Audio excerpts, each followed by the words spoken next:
Good day to you all.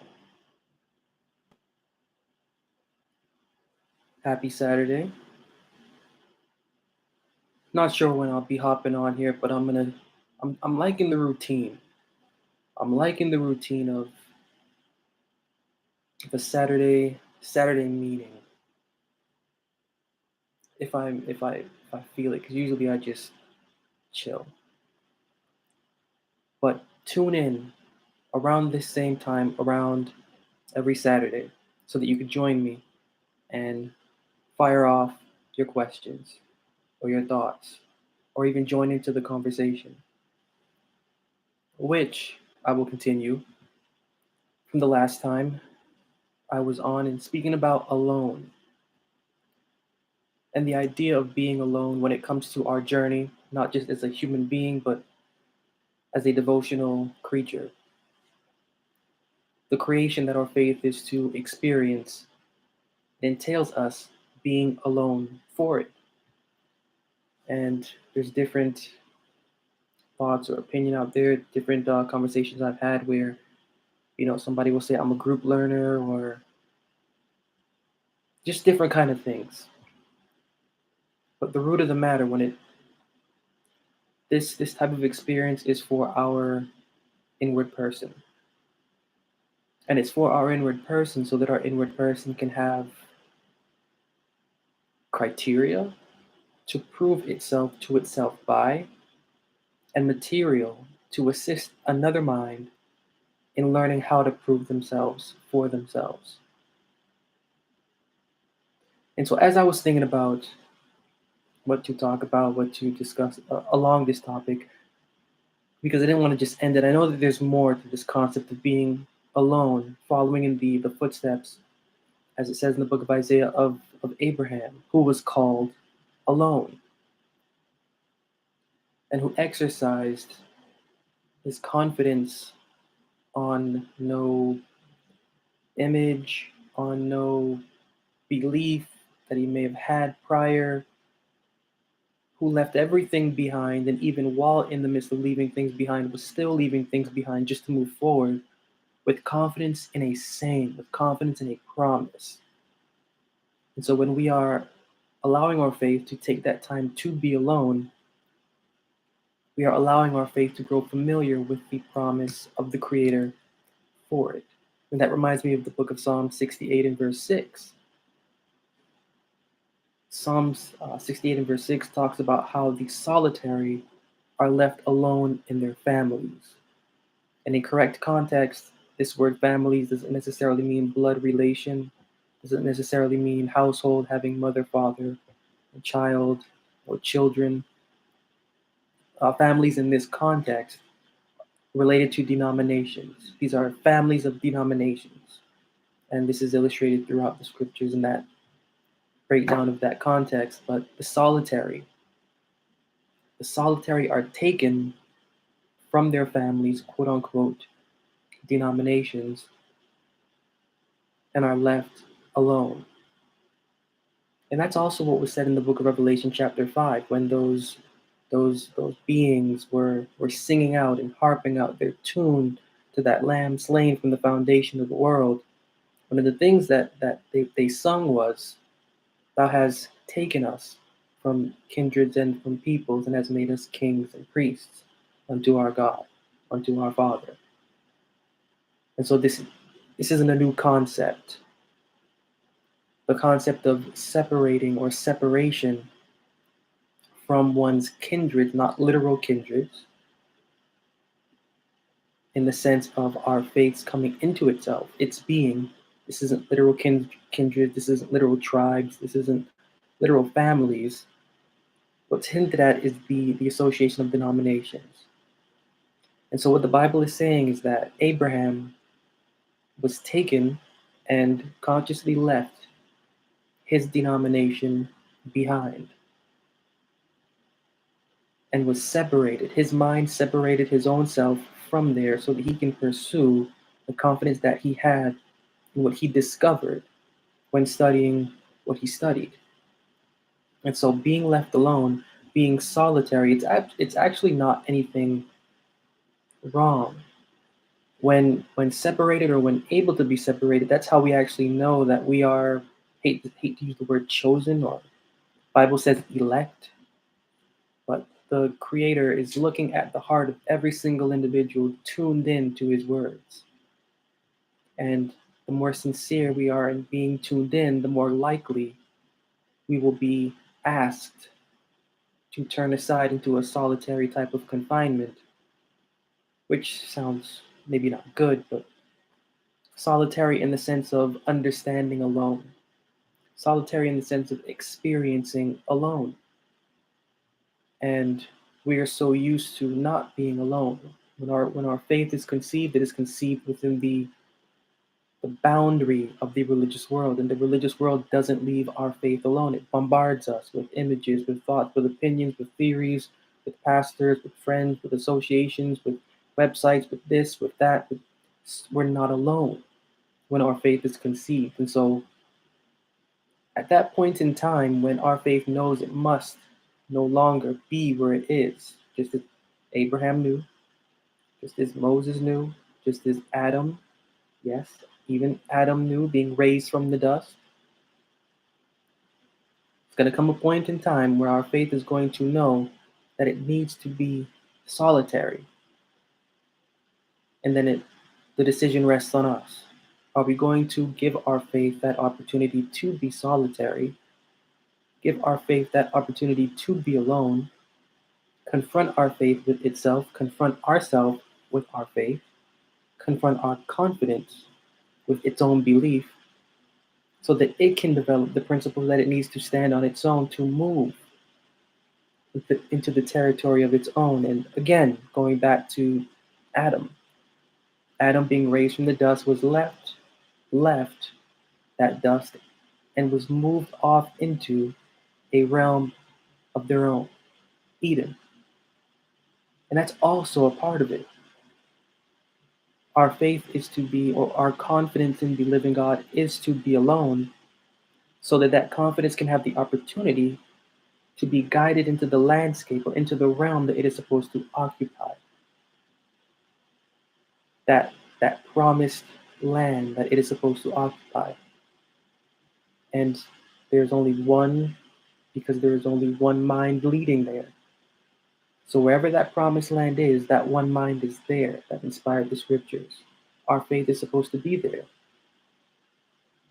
Meaning that the temple that is within is supposed to have cultivated within it a character leading back to the character of the one inspiring that experience.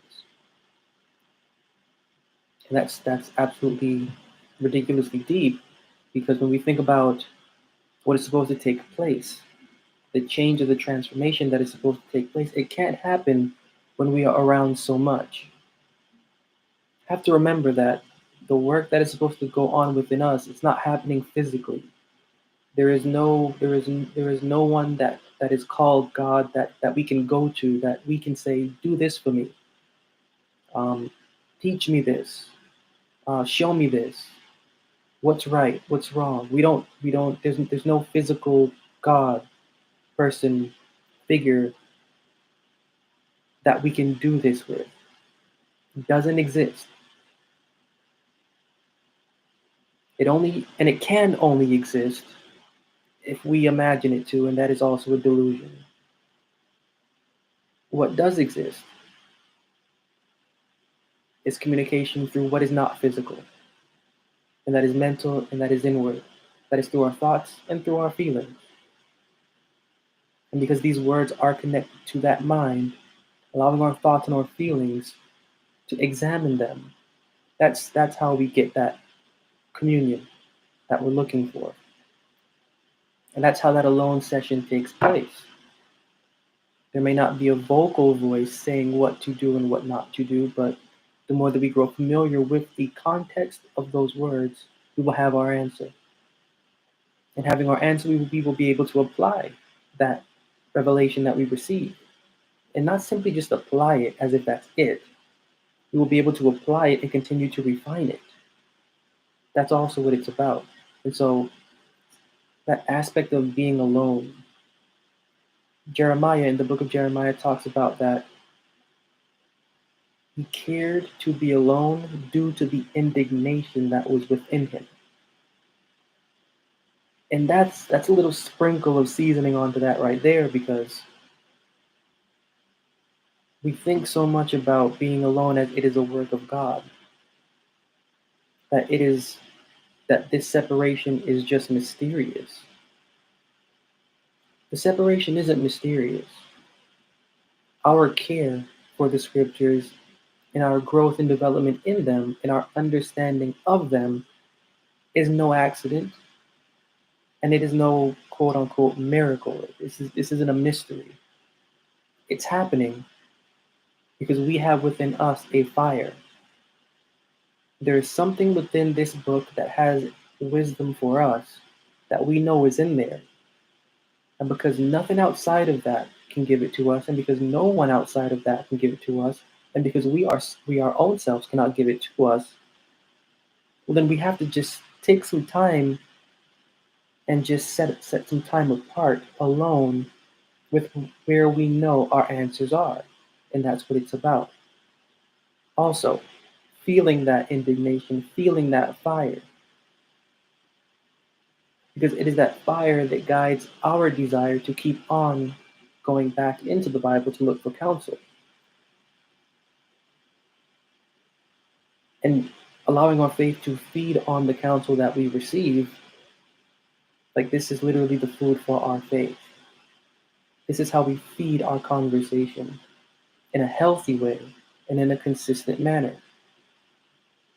Being able to let the physical stuff kind of dissipate and go away. Letting the physical stuff go away, allowing the relationship that we have either inherited or self cultivated that is religiously physical to patiently and temperately cease, to then pick up a new approach that is mental and inward, absolutely different. It's absolutely stressful. It is absolutely agitating. But for the concern of health that we have for ourselves, this is absolutely nothing. The concern that we have for our own self outweighs the risk of what we believe an outcome can be. And this is why that particular individual in that particular individual conversation is separated. They are separated from the quote unquote families of the world. They're separated from the denominations of the world because there is a greater concern for health than there is a greater concern for risking what they believe. Because at that point, you realize you believe absolutely nothing. When your health is in question, like that's it. What else matters? And when realizing that the condition of our conversation is in jeopardy, what else matters? That's literally the vibe I pick up from different people that email me and who I've spoken to on the phone that would like time or to spend time understanding how to understand the scriptures so that they can find out why their faith has not been giving them what they know it should be, or why their religion has somehow insulted their human being or their sensibilities, or why it seems like what they believe is mocking the way that they should be living.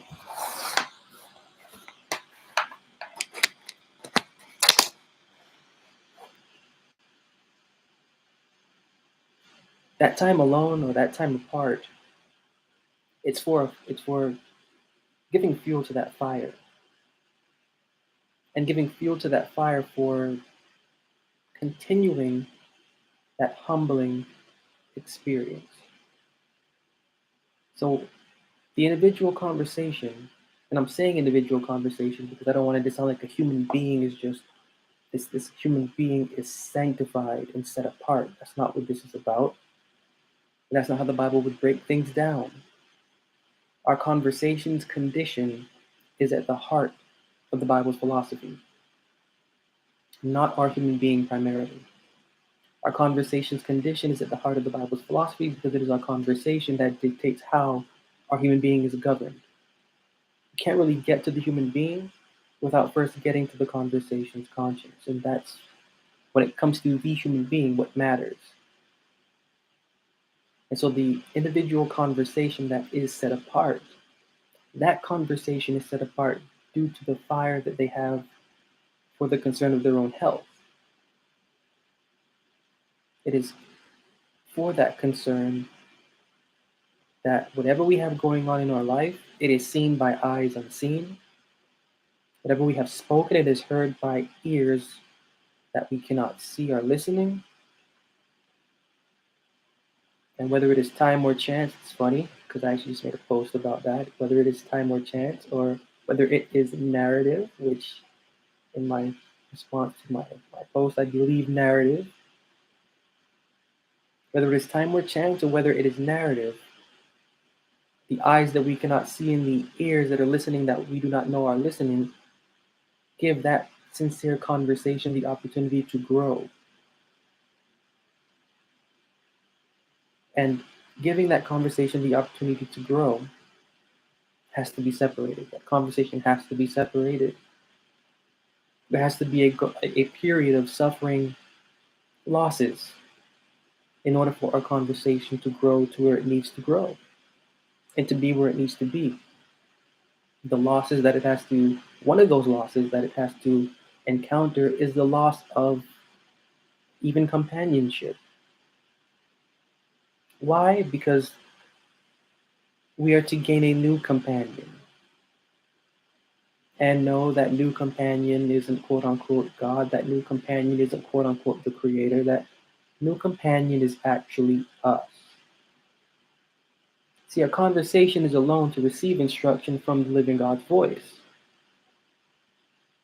The instruction received from the living God's voice is actually not to worship anything or serve anything or anything like that concerning the living God or what we imagine the living God to be.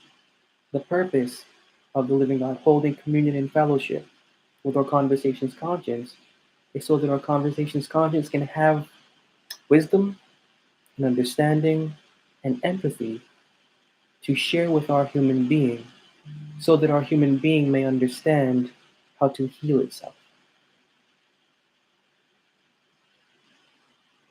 And to me, that's really cool. Because once our conversation's conscience, our conversation's thoughts and feelings have principles of life, of learning, of love, of communication, of reverence, of respect, of humility, of service, of charity, of benevolence within it, that's going to transfer right into our human being. And our human being is going to understand how to do the same thing and learn in its own way how to do the same thing. And that's really, I can't even get away from this word, justification. That's really, which is another term for sanctification. It is our conversation that is the subject. And after our conversation becomes the subject, our human being becomes the object of affection. And all of this, starting by accepting alone time, being alone with yourself.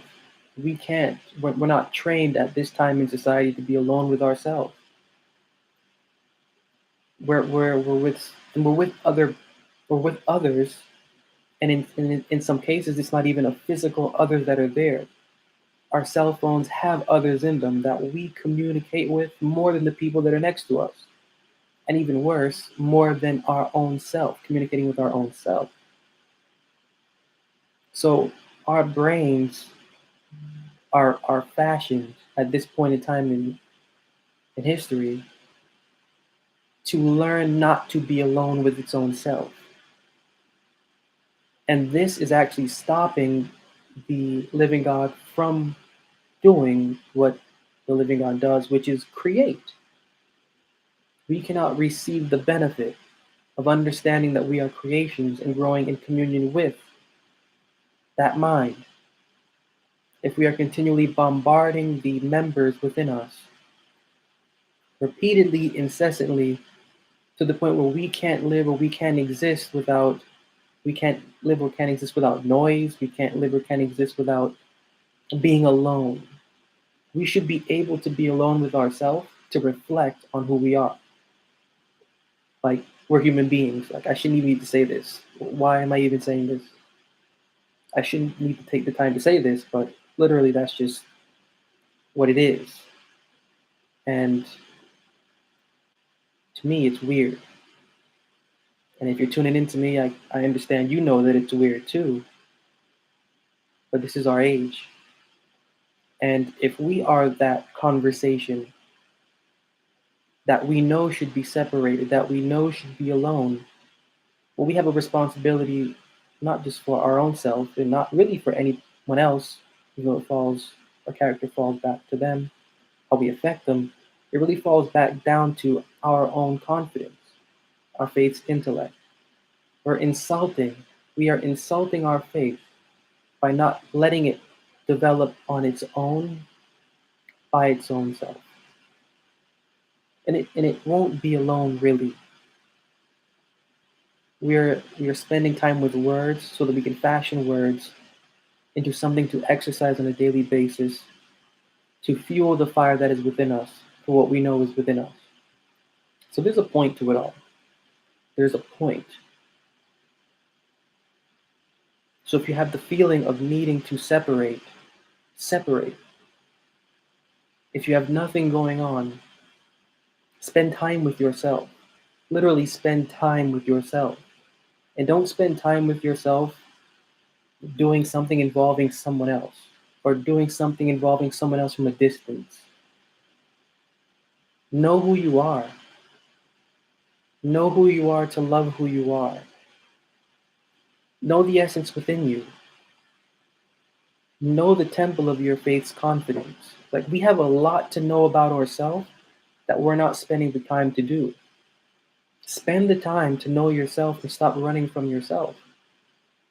Spend the time to know your faith and stop running from your faith. Your faith isn't the one convincing you that you're okay, that it is okay. Our human being is. So in those moments where we have time to set time apart for our faith's character, we have nothing going on, allow your character to breathe. So I'll catch you next Saturday, hopefully. Yes. Take care.